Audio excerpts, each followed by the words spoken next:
So let's do some sewing. So I have 2 pieces of 6" by 9" fabric, and I'm going to take and face them toward each other. Very important, because that is the outside of your piece.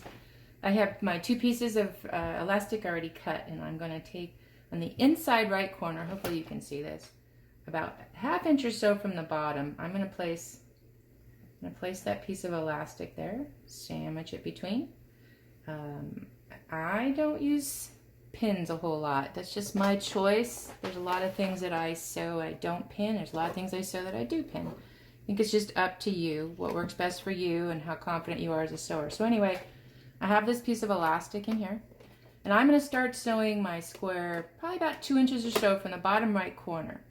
I want my opening to be on the far right side of what I'm sewing, and I'm just going to go ahead and start. I normally sew these on a serger, so a little awkward for me because I just love my serger.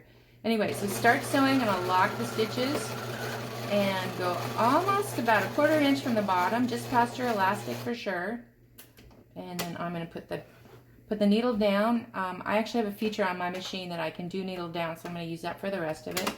And pivot. I'm going to go ahead and move.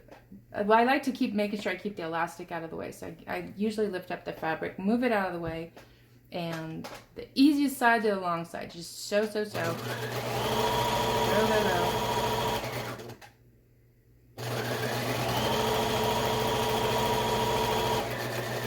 And I'm going to go again almost to the corner, about 1/4 inch from the corner.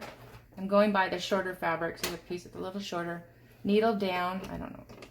And then I'm going to pivot. Before I lower the presser foot and before I start sewing, I'm going to take the other piece of elastic and I'm going to tuck it in right up against that seam. It's a lot easier to do this when you're on a serger, but it's okay. We'll make do. Make sure it's sticking out and gets sewn over.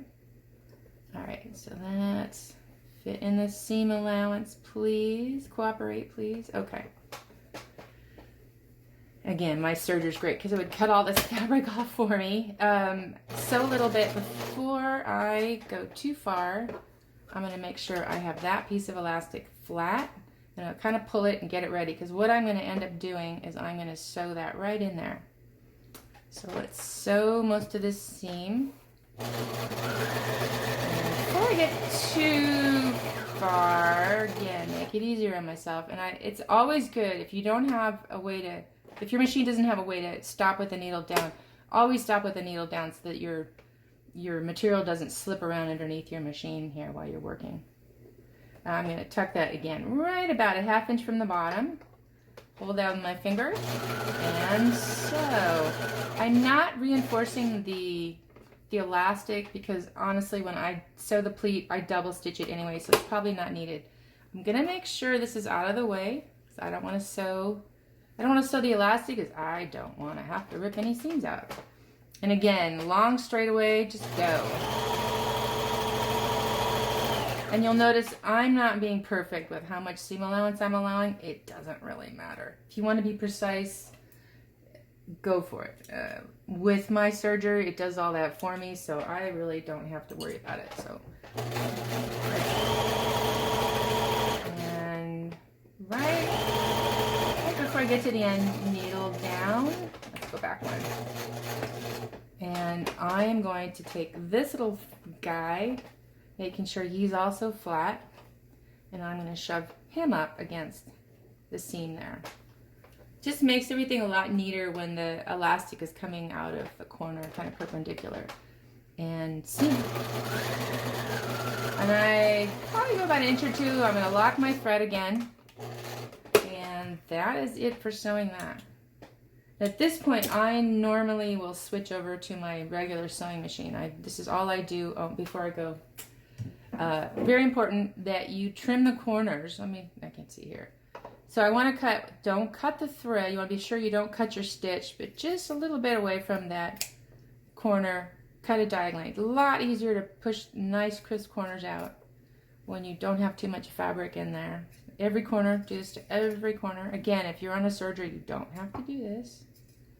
Okay, so now I'm going to reach all the way in, and I'm going to pull that bad boy out. Make him right side out. And at this point, I can actually pull my elastic a little bit and get those corners out. And here's where I use my handy dandy little corner tool or a broken pencil. It's also good, not too sharp. And I'm going to push these corners out. Make sure these seams are pushed out. So nice crisp corners just look better. You look a lot more professional if you can see any of that. Don't push too hard because you definitely can push through that seam. So that's another reason that I use a broken pencil instead of a sharp pencil, because I don't want to put a hole right where I sewed a really nice little corner. Okay, so now those are out. You can see I have my opening here, and the only thing left for me to do now is to press this nice, make it nice, press those flat seams. Might have to pull some of these out, and then press that, and you're going to end up with, magically turning into a unicorn, not really, but you're going to end up with a nice flat, nice pressed mask. And we're ready to put the wire and pleat it. So that will be in the next video.